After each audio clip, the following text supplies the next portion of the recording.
Rakyat Malaysia tak pernah bersyukur. Kita hanya tahu cari kesalahan kerajaan. Sekarang ni memang dah jadi trend untuk kutuk kerajaan sendiri. Seolah-olah kerajaan kita tak pernah buat benda yang betul. Ya, kerajaan kita memang sangat banyak kelemahan. Rasuah, salah guna kuasa, politik perkauman yang sangat memenatkan.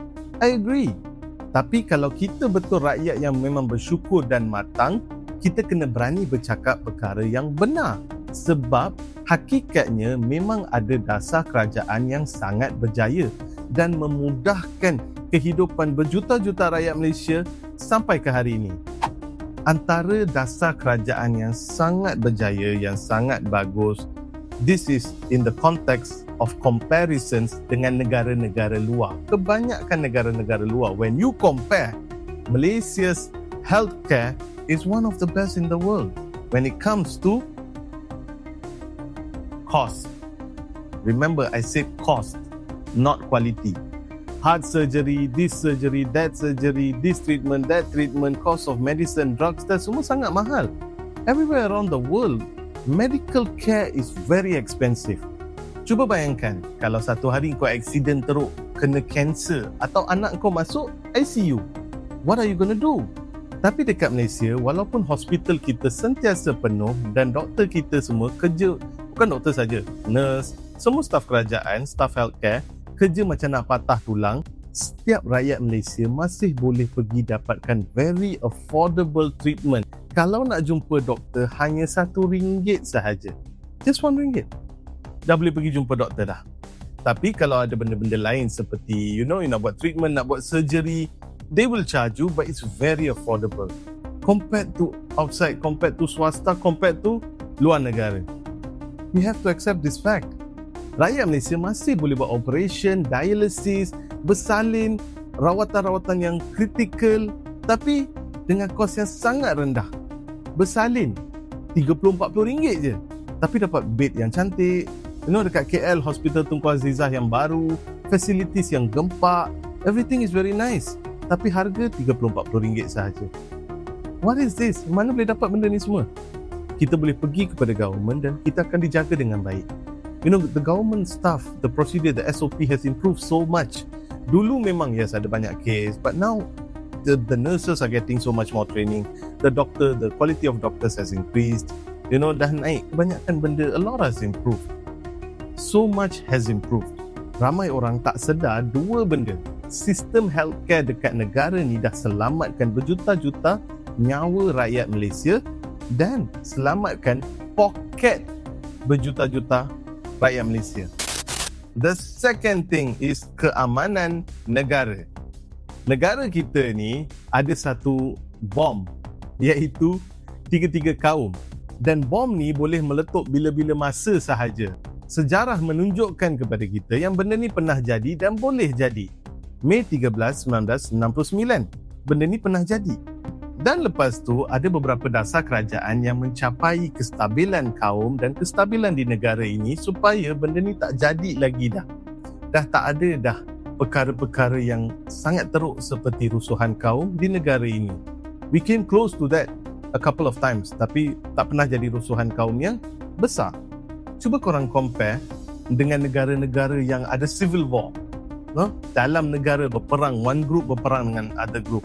Kita yang berbilang kaum macam ni pun tak jadi sampai macam tu. Diorang yang satu kaum dalam negara tu pun berpecah kepada dua. Kita yang berbilang kaum pun masih aman dan damai. Seorang lelaki Cina boleh berjalan di jalan raya tanpa kena serbu dengan orang Melayu ataupun dengan orang India dan kena pukul. Orang Melayu boleh berjalan di jalan raya tanpa kena serbu dengan orang Cina ataupun orang India dan tak kena pukul. Kita aman. Orang Melayu boleh pergi salam dengan orang Cina atau India. Orang Cina can do the same with the Malays and Indians. Dan orang India pun, you can go up to a Malay and Chinese and shake your hand and akan ada satu keamanan di situ. Peace. There is peace in this country. Ya, memang negara ni tak perfect. Ada banyak isu perkauman. Tapi rakyat masih boleh hidup together. Bekerja bersama, makan bersama, keluar bersama. You can do stuff together. The Malays, Chinese and Indians boleh join and do stuff together. Yang ketiga, subsidi. Ramai rakyat Malaysia komplain pasal harga barang. And yes, kos hidup memang tinggi dan kita semua memang tengah sakit. Tapi ramai orang tak sedar yang kerajaan Malaysia bukan kerajaan madani sahaja. Kerajaan yang sebelum-sebelum ni pun, dorang telah menahan rakyat Malaysia daripada merasai nilai dan harga sebenar satu kehidupan tu. Walaupun harga petrol kita tak menentu dan agak tinggi, especially sejak kebelakangan ni, sejak perang yang mula jadi di antara Iran dan Amerika, tapi sebenarnya secara konsisten untuk berpuluh-puluh tahun, sejak berpuluh-puluh tahun yang lepas, harga petrol dekat negara ni adalah antara yang paling murah. Seriously, elektrik, minyak masak, beras, semua ini disubsidi guna duit negara. Dekat banyak negara lain, rakyat dah lemas untuk bayar semua benda ni sebab semua kena tanggung sendiri. Tapi kerajaan Malaysia, yes, memang ada kekurangan, I'm not denying that, tapi kerajaan Malaysia dah tampung berbilion-bilion ringgit untuk make sure rakyat Malaysia tak lemas di dalam negara sendiri. The next one, number 4, is pendidikan. Ramai orang yang hari ni doktor, accountant, lecturer, sebenarnya kebanyakan daripada mereka datang daripada keluarga yang susah. Anak felda, anak kampung, anak penoreh getah. Tetapi yang mengubah kehidupan dorang ni adalah akses yang dorang dapat kepada pendidikan. Universiti awam, MARA, beasiswa, scholarships, PTPTN, semua ni tak sempurna. Ada banyak masalah, tapi banyak kehidupan yang telah diubah oleh bantuan-bantuan seperti ini. Bantuan pendidikan. Semua perkara inilah yang membuka jalan kepada rakyat-rakyat biasa untuk mengubah nasib dorang dan nasib keluarga dorang. Dekat Malaysia ada banyak bantuan pendidikan. Bukan untuk Melayu saja, untuk Cina dan India dan lain-lain juga. Perkara ni, pendidikan sangat diambil berat oleh government. Point nombor 5. Pembangunan negara. Banyak negara lain yang sangat mundur pembangunan lah dari segi pembangunan. Tapi Malaysia dah jauh lebih baik. Pembangunan seperti highway, airport, university, hospital, internet, air. Some countries tak ada air yang bersih pun untuk rakyat dorang. Tapi kita ada.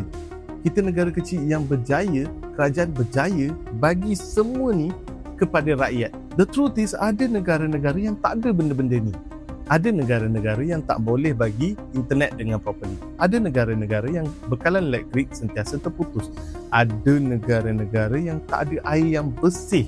Ramai orang jatuh sakit, berjuta-juta orang jatuh sakit setiap tahun sebab tak ada air yang bersih, tak ada akses kepada air yang bersih. This is the truth. Again, aku nak cakap, Malaysia memang banyak masalah, tapi kerajaan dah bina satu kehidupan yang baik untuk rakyat Malaysia. Kita selamat, aman, damai dekat sini. Tak ada peperangan, tak ada apa-apa. Kita ada akses kepada air yang bersih, internet yang stabil, electricity, pendidikan, a lot more things, healthcare, you know, all this kind of stuff. Banyak sangat benda macam ni. Tapi ramai rakyat tak bersyukur. Tapi semua benda baik ni tak bermaksud kerajaan boleh terlepas daripada kritikan. Kerajaan Malaysia sangat terkenal, notorious for satu benda ni, corruption. 1MDB dah hancurkan nama Malaysia dekat seluruh dunia dah. Negara kita dah cukup malu dah. Bila rakyat tengok skandal after skandal after skandal, ini meruntuhkan kepercayaan dan keyakinan rakyat terhadap kerajaan. Cabaran hari ini dekat Malaysia bukan sahaja untuk membangunkan negara kita, tapi juga untuk memastikan kuasa dan duit rakyat tak jatuh dan tak bocor ke tangan orang yang rakus.